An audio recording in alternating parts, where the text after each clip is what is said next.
In this video, I will just give you a basic introduction to Trig, and so this is actually more aimed at grade 10s.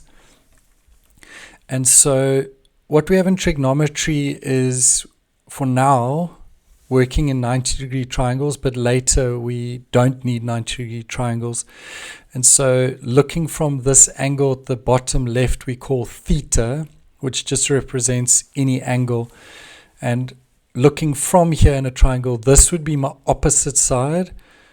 The side next to would be your adjacent, and the side opposite the 90 is always your hypotenuse. And so if you get confused which is the adjacent and hypotenuse, always go opposite 90 and get hypotenuse first.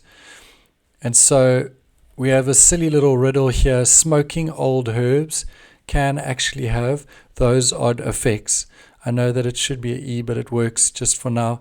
And so the riddle spells SOH CAH TOA. And so anytime that we're dealing with like this triangle, if I look from 30, I have my next door, my adjacent, and my hypotenuse. Then I would write out my riddle and see what used an A and an H. So it's cos, CAH.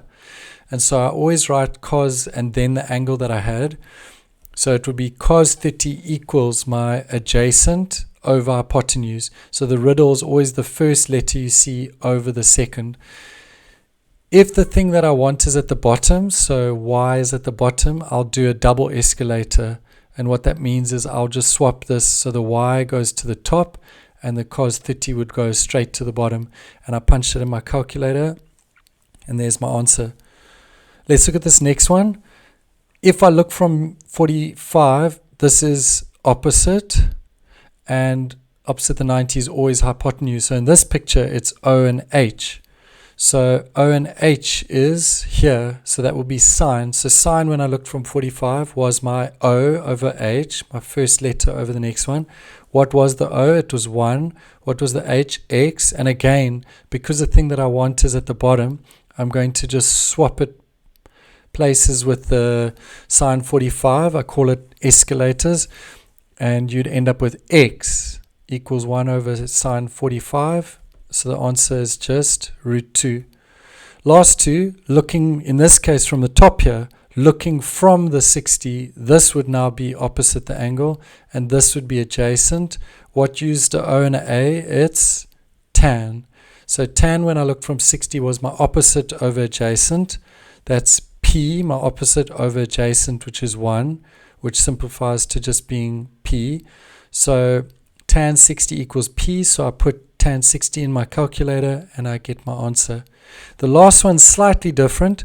I look from theta in this case, and I have root 3, which is opposite theta, and 2 is opposite the 90, so it's hypotenuse. So what used the O and H? It's sine. So I say sine theta is root 3 over 2, and then whenever you need an angle in trig, you just press shift. That's how you get angles. And so on your calculator, you'll press shift, sine, and the angle, the side, and then that will spit out the angle. If I had the angle, so if I had sine 60, then I don't need to shift because I have the angle. I'll just put that in my calculator and get my answer. And so that's just a basic introduction to SOH CAH TOA, to being able to start doing trig. I hope that you found that helpful. If you did, please like this video, subscribe to our channel, and share it with your friends. Thanks.